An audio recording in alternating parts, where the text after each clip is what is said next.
Iltimos, Rossiya territoriyasiga pryamoy Turkiyadan uchmangizlar. Nima uchun? Birinchi etajdan kiradi. Mana birinchi etaj hech kim yo'q, bunisi yo'qmi? Yo'q. Va arimiz granitsaga ketadi. Birinchi etajda akalar bugun 17-may kechki vaqt granitsaga ketadi. Har doimgidek akamiz 3 kishi, 2 kishi bo'lib bezaklarni o'tkazamiz.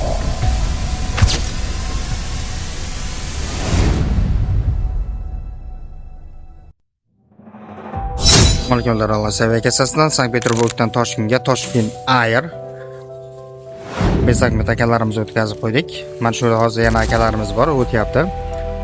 Частный kompaniya O'zbekistonda birinchi reysi 30 kilo bagaj, 8 kilo rushnoy bilan akalar bu aeroport Pulko'dan Toshkentga uchadi. Biz muhim bitta xabarni sizlarga yetkazmoqchimiz.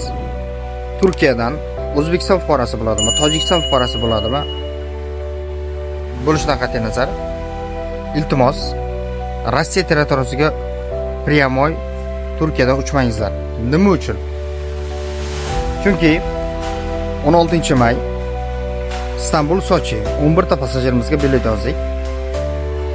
O'shandan hozir bizga telefon kelyapti. Elor aka, bizdan hech qanaqa vopros, hech narsa so'ramadi, hech narsani talab qilmadi va bizni pasportimizga 5 yillik deportni qo'ydi deyapti. Hech narsa so'ramagan. Va bundan oldin ham Peterga Istanbuldan Sankt-Peterburgga pryamoy uchgan akalarimiz xuddi shunday qilgandi. Biz aytganmiz, akalar, yana bir marta aytamiz. Turkiyadan Rossiyaga pryamoy uchmangizlar. O'zbekiston fuqarosi bo'lsangiz, O'zbekistonga uching. Bilaman, sal qimmatroq bo'ladi. Turkiyadan O'zbekistondan Peterga. Zato O'zbekistondan hech qanaqa savol javobsiz bemalol O'zbekistonliklar kirib kelaveradi Rossiya territoriyasiga. Tojikistonliklar savol javob qiladi. O'zbekiston fuqarosi bo'lasizmi, Tojikiston fuqarosi bo'lasizmi?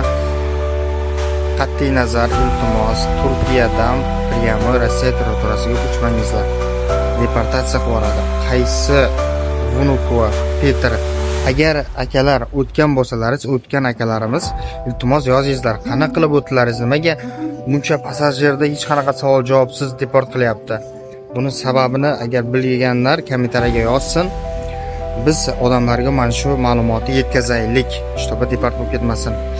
Raylan Savay kasasi adreslari улица Tibinga dom 27 korpus 1 da joylashgan.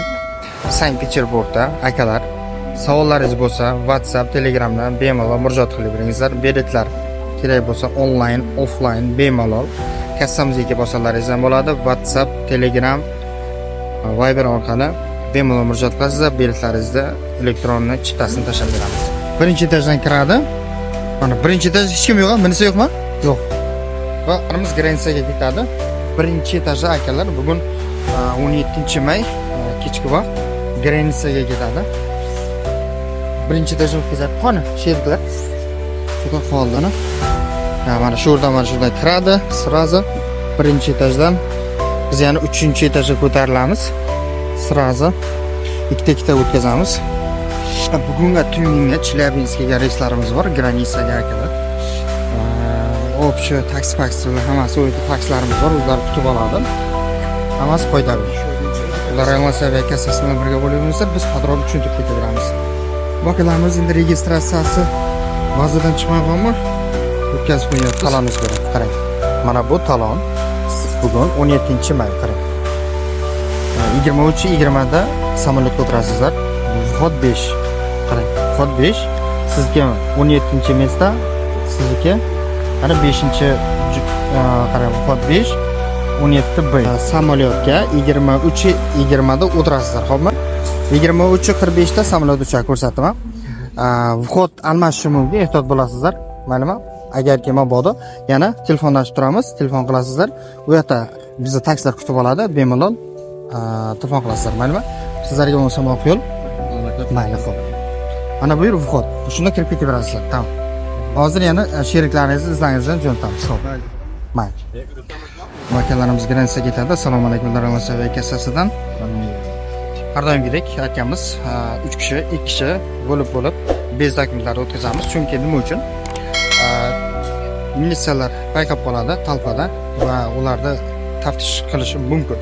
O'shaning uchun granitsa kirishda akalarimiz bilasizlar, o'zlari behuda granitsaga qilmaydi. Biz dokument yoki dokumentini o'tkazib qo'ygan yoki cheklarni to'lolmagan akalarimiz hozir granitsa yaxshi, tuymen ham Chelyabinsk ham bemalol Rossiya kassasiga murojaat qilasizlar. Adreslarimiz bo'lsa Dubinka dom 27 qarshisida joylashgan. Endi Rossiya kassasi bilan birga bo'ling, yangi xabarlarda biz sizlarga yetkazib turamiz.